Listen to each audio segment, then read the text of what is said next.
2019 में जब अमेरिकी राष्ट्रपति डोनाल्ड ट्रंप ने पहली बार ग्रीनलैंड को खरीदने का सुझाव दिया तो लोगों को लगा कि ये एक मजाक है, लेकिन अब कोई नहीं हंस रहा है।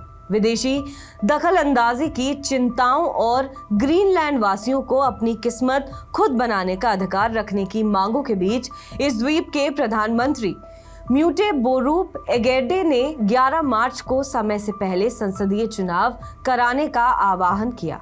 चुनावी उम्मीदवारों ने शनिवार को न्यूयॉर्क में एक टीवी डिबेट के दौरान अपनी बात रखी, जिसे बड़ी तादाद में विदेशी मीडिया ने भी कवर किया। ग्रीनलैंड की सत्तारूढ़ इनुइट अताकातिगिट यानी IA पार्टी के पिपलुक लिंगे ने कहा कि बहुत से लोग ट्रंप के ग्रीनलैंड खरीदने के प्रस्ताव से डरे हुए हैं।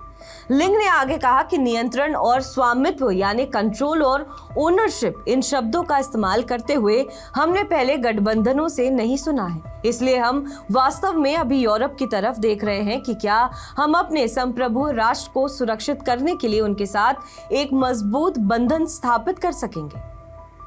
जनवरी में व्हाइट हाउस में वापस लौटने के फौरन बाद ट्रंप ने ग्रीनलैंड में अपनी दिलचस्पी को फिर से जोरदार तरीके से दोहराया था। ये उनकी आक्रामक अमेरिका फर्स्ट विदेश नीति का हिस्सा है, जिसमें सैन्य सहायता के बदले खनिज अधिकार सौंपने की मांग, पनामा नहर पर कंट्रोल करने की धमकी और ये सुझाव शामिल है कि कनाडा को 51वां राज्य बनना चाहिए। सेनेट पार्टी की डोरिस जेनसन ने कहा कि विश्व मंच पर ट्रंप की कार्रवाइयों को देखने के बाद, खासकर यूक्रेन और गाजा के संबंध में, वो ग्रीनलैंड के भविष्य को लेकर अधिक चिंतित हैं।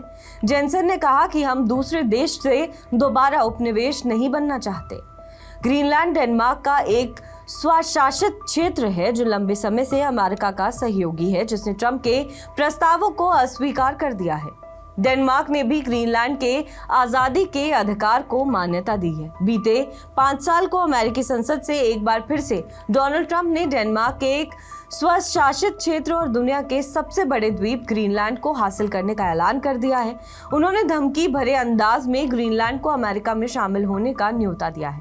वो लगातार इस कोशिश में है कि इस द्वीप को अमेरिका में शामिल किया जा सके, लेकिन ग्रीनलैंड ने ट्रंप के दावे को खारिज कर दिया है। वहीं डेनमार्क ने भी ट्रंप की इन कोशिशों को खारिज करते हुए साफ तौर पर कहा कि ये द्वीप कभी भी अमेरिका का हिस्सा नहीं बनेगा।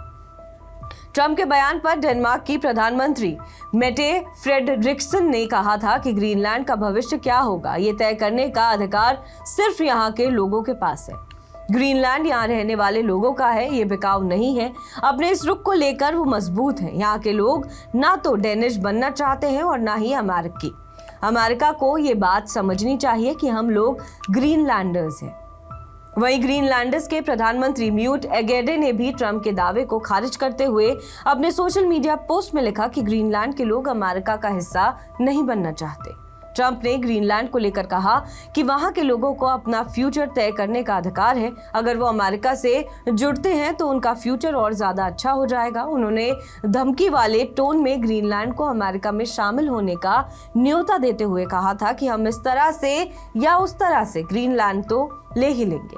ट्रंप ने कहा था कि किसी भी कीमत पर वो ग्रीनलैंड को हासिल करके रहेंगे। सुरक्षा के लिहाज से ग्रीनलैंड अमेरिका के लिए बेहद जरूरी है। अब आपको बताते हैं कि आखिर ग्रीनलैंड में ट्रंप की दिलचस्पी क्यों है।